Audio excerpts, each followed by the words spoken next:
So this is going to be kind of a soft-spoken, impromptu sort of video. I'm kind of looking around to make sure I don't have anything too personal showing. This is actually, I'm in the office. This is an office day. But I'm on break right now, and I am trying to calm down a little bit, because I had a very interesting morning. And forgive me for not making as much eye contact as I should be. I've been talking about shyness. And I've been drawing these little pictures too in my new diary, which I'm probably not going to share the unwrapping video I made. It came out horribly. It's my new Wonder Woman diary. So, I've got a picture of me. I'm going to try to hide anything. Oh well, it's me and my boyfriend. And this picture, I don't know if you can tell, I'm not very good at drawing, especially people. But this is me waving goodbye with a little tissue. See, he's like pointing. And this is not a tree, it's actually supposed to be a stool. And little cups of coffee. Anyway, I met with a friend of mine this morning. And this is so embarrassing. It says, I was waiting at the coffee shop, and as I was driving down to get to the coffee shop, I was parked across the street, and I could see an ex in the window of the coffee shop I was heading to, and he's there with his new fiance. And I felt so embarrassed. I was like, oh great, I'm gonna have to deal with that, I'm gonna have to confront that. And so I was like, okay, preparing myself as I like go around and park. And I was like, so here's his new fiance. And he like immediately waves and I wave, and I'm kind of shaking from nervousness, so I'm trying to like relax with some tea, which I'm doing right now again. This is like a third cup of tea.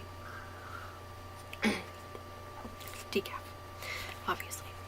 And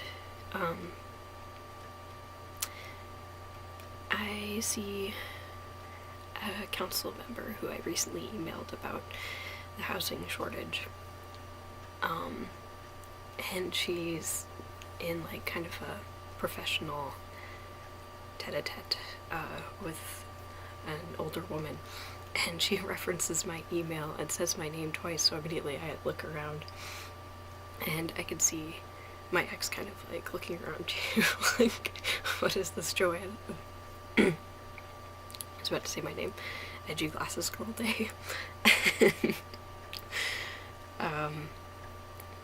So I was like really embarrassed, and I was thinking like, wouldn't this be perfect if my friend shows up just as my ex and the council member leave, and sure enough my friend shows up right afterward. So I immediately divulged like all of my like anxiety and how I was like, still I can see it was still shaking. And even though it's like not, you know, it's nice to be overhear yourself being complimented, you know, that's definitely preferential over the alternative. And the reason why the council member didn't say anything to me is because I don't think she knows me by face.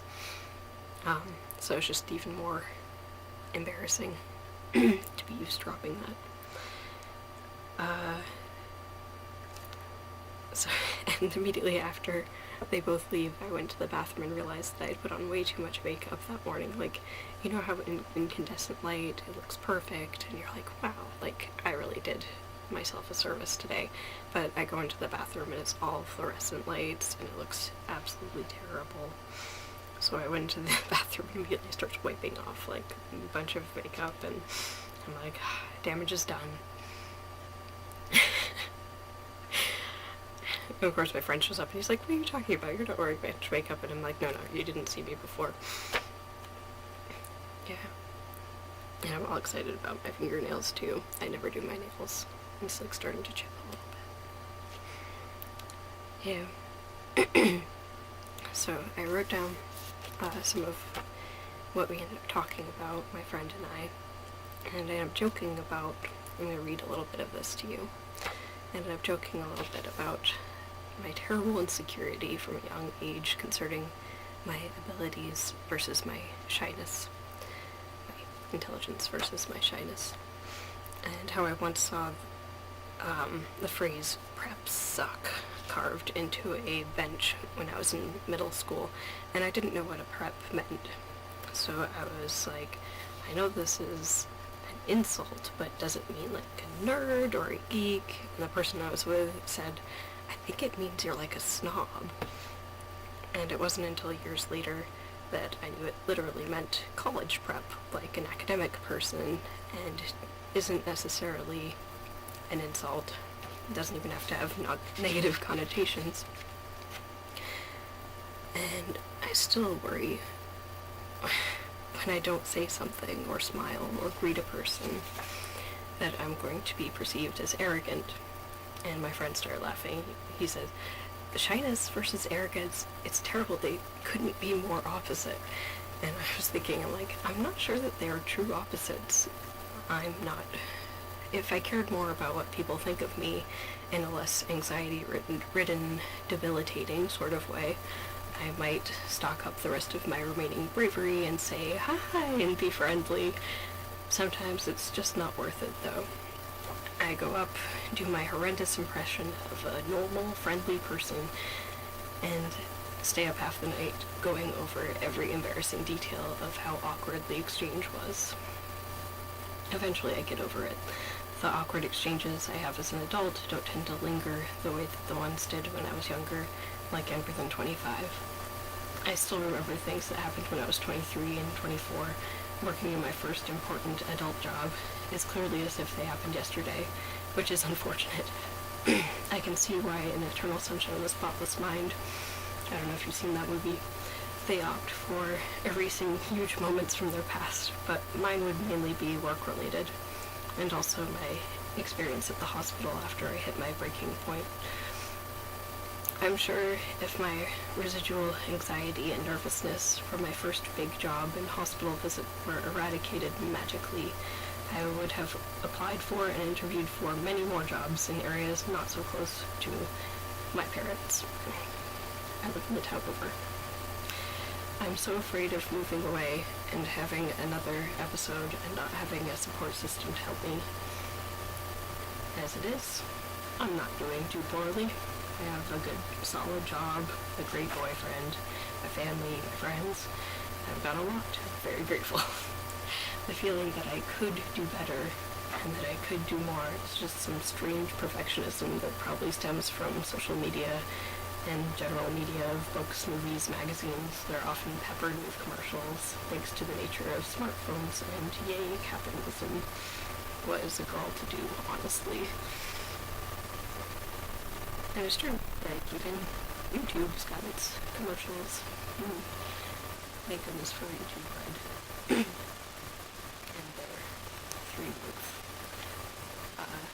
commercial-free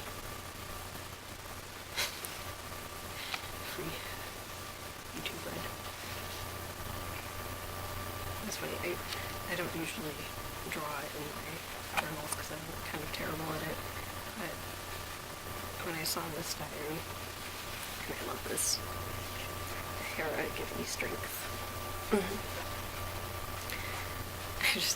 I love the fact that there were these little drawings, even if that was the worst drawing of Steve Trevor I've ever seen.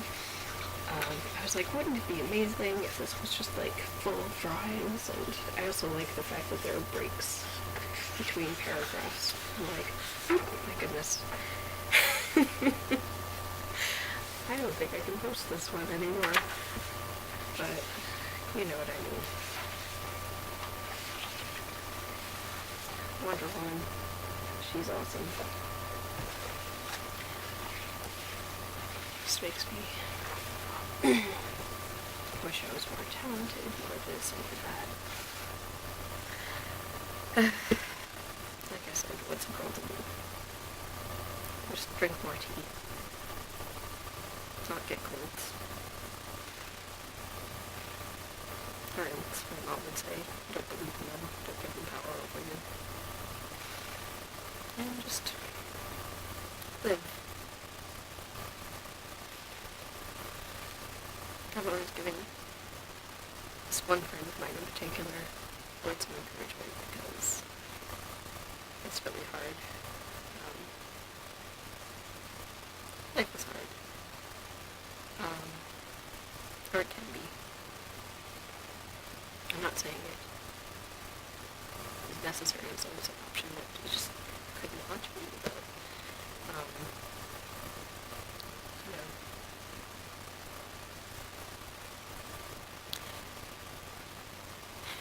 sometimes it's hard to even come up with words of encouragement. And just be like, hey, be strong. You got this. So, I'll try to write myself some words of encouragement and I'll pass them along to my friend and maybe to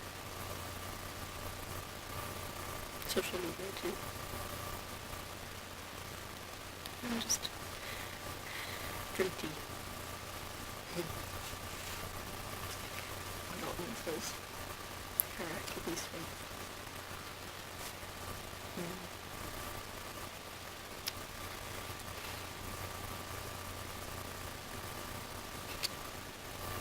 Won't make it through this.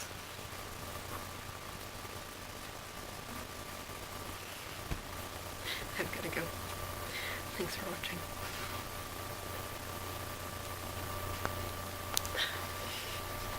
The worst part, not having editing ability.